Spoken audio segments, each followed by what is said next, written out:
So that is the pull session done. I can't be asked to be here today. But these are the sessions where you build the mental fortitude, the discipline. This is for everyday people who don't want to spend hours in the gym, but they want to build a top tier physique and be athletic.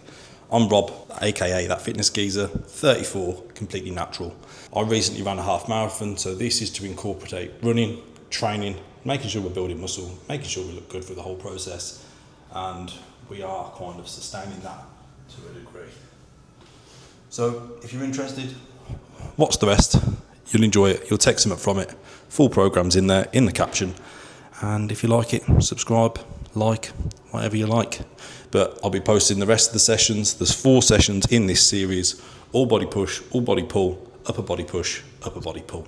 So this is the upper pull session. Get stuck in and enjoy. So I said it in my last video and I'll say it in this one. Do your abs at the start because you will not do them at the end. So hitting your upper abs first, then your lower. So I do Bosu sit-ups. I think these are unbelievable. And obviously you can choose a better coloured ball, but we didn't have any. You want to be about a third of the way down, curling over the ball. I usually put my fingers into my rib cage so I can feel where I'm trying to squeeze. And then as you come up, bring that knee and crunch through. You'll find a spot that gets your balance the most, but I find these are incredible for engaging all of the abs and squeezing through.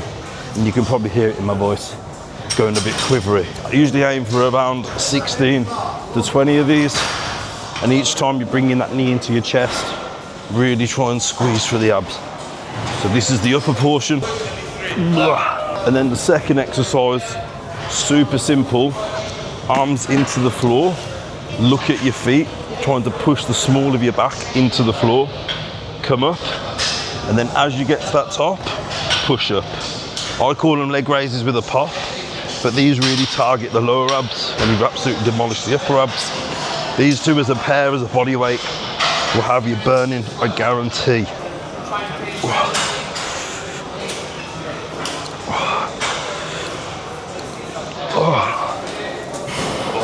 Complete them 2 as a pair, I guarantee, just for body weight, they're gonna burn. Do 3 sets at the start of your workout. First exercise is overhand lat pull down, because on my other session, I've got neutral grip pull-ups. So I always try and work 2 opposites, so I'm getting strong in both areas. One's overhand, one's neutral, cover all bases across 2 sessions. I usually do 1 kind of warm-up set, and then 3 working sets on the first one, just to get us all primed and ready to go. You know what I'm saying? When it comes to lat pull down, I always think that you want to have your hand outside of where your shoulder is. A lot of people come a little bit too close or a little bit too wide, and you end up not targeting the muscle correctly. So when you are trying to grab it at the bar, just see where your hand sits outside of your shoulder, and that's where you want to be gripping every single time. Simple, but a lot of people don't do this. So then when I get to that bottom range of the movement, it's almost like I've replicated a pull-up and I'm going to have maximum engagement through my back. Another key as well, don't let your shoulder ride above at the bottom of the movement. If you're coming down and you're trapped to up here, you're not activating your back, you're using your biceps. Get under it, look up, keep a fixed position, drive your elbows towards your hips and as far as they'll go. You'll see that my shoulders sit down nicely. That's where you're going to get a maximum back activation as long as you keep a nice fixed position, pull through the elbows, not through the hands, and you want to keep a nice loose grip. Full range of movement, big stretch at the top, pulling down.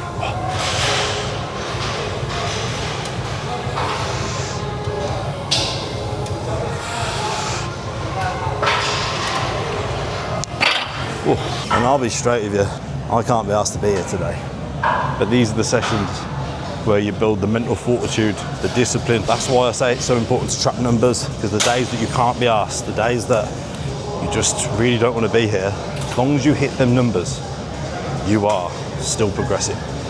Don't go off feeling, go from logic, go from numbers. They will always serve you. That's what's going to take you past where you want to get to. And let's face it, I'm feeling pretty good now, but when I first got here, could not be asked. Only a few more exercises to go, and we're out of here, box ticked, on my way, making progressions. That's all it has to be. Next exercise, single arm dumbbell row, a classic. Just great for hitting isolating lats, rhomboids, a little bit of traps as well. It's just great for overall back, and you get a good little bit of rotation and stretch on it. I do it a little bit differently to everyone else, like I do everything else, but I usually get myself into a position like so. So I've got the support and pressure through my legs. A lot of people go onto a bench, but I find that you just get a bit skew-if and you just don't get the stretch that you want. And you don't build the core strength either. So for me, I usually go hand on a bar, nice solid base, nice stretch through this lat as well. Then once you've got it, get a stretch, big pull, you get that full range of movement.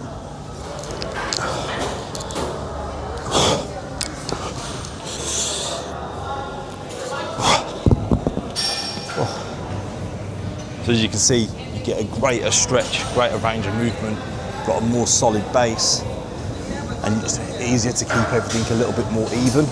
Whereas I find that you can, with the strong side, you'll favour it, especially when you're putting the knee on the bench. So try it. I usually set it up in a bench press. It's a lot easier. And then when we do the next side, I just roll it underneath the side. So last row exercise, overhand, plate loaded. Rows, we've covered overhand, lat pull, neutral grip, row. Now it's the overhand. So only them 3 pulleys is all I do in this session. Then we've got 2 accessories, lateral raises, then reverse flies, and then a double biceps. And that is my pull session. A lot of people kill themselves doing too many rows, when if you know you've got 3 exercises and you can go all out on them. A lot of people like have 5 exercises, then they're saving themselves every set for the next exercise. If you've got 3, you can go all out on them, you can walk out of there. And then on my other pull session, I cover a vertical row and a horizontal row just to top things up. And that's enough total sets over the week of me pushing as hard as I need to push in order to grow, get the definition I want. And that is where a lot of people go wrong.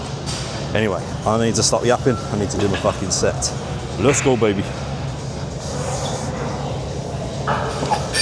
One more tip before this, watch. I'll always try and get my shoulders back. Your shoulders are coming forward, you're using your biceps.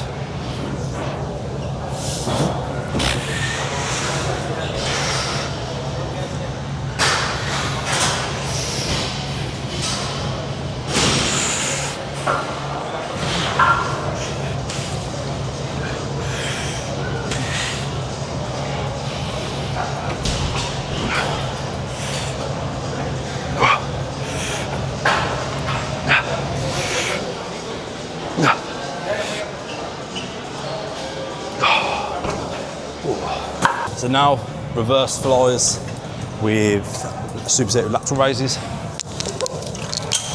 So I usually set this up, I don't like standing because you can end up getting a little bit jerky. Oh, sorry brother. When you do it standing, you can end up getting a little bit jerky, whereas I find this creates a bit more of a fixed position, and then you can load the weight a little bit more and actually get stronger at it. Whereas I find when you just do reverse flies and you're standing, you end up just using fluffy weights and you're never progressing them. So nice straight out here. Don't pull with the hands, pull with the elbows. Opening out as far as you can go back. Boom.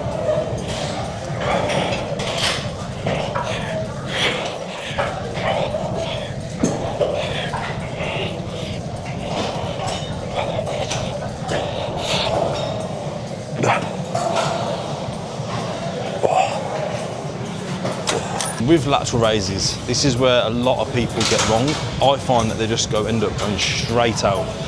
But if you think about the direction of the delt, so I actually do what I call a Michael Jackson lean forward ever so slightly, keep your proud chest, and then come out to the side here, like so, and you can see it almost forms like a knife point. I find if you go out here, you don't hit it as well. Little Michael Jackson lean, coming out.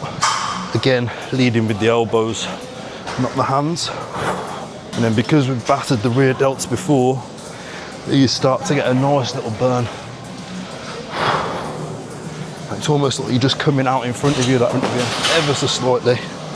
So you can see them in your peripheral vision.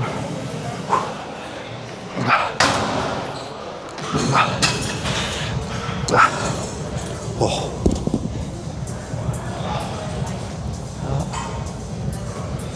Them two as a pair are absolute magic. gets some 3D delts. So we've hit rear, side, and then obviously we hit the front in push. Now into the bicep portion, the GOAT, incline seated curls. They are the best exercise for biceps ever. So if you disagree with me, come at me.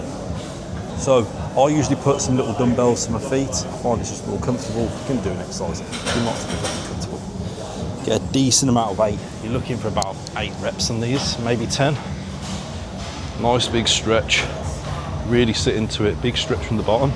And you're looking to squeeze all the way through the movement. Don't just squeeze at the top with biceps. Squeeze from the bottom range of the movement all the way up. Head back. And the bicep doesn't move whatsoever.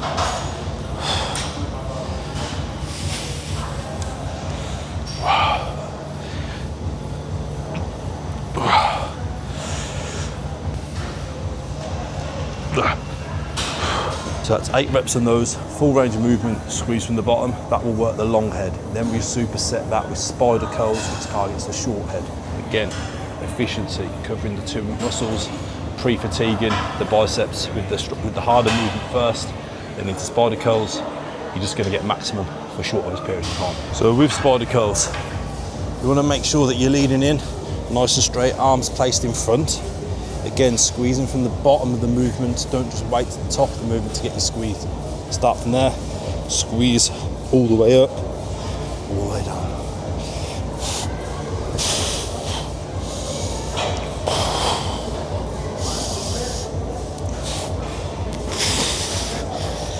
Trying to keep rocking to a minimum. This will target the short head of the bicep, but they're already pretty fatigued.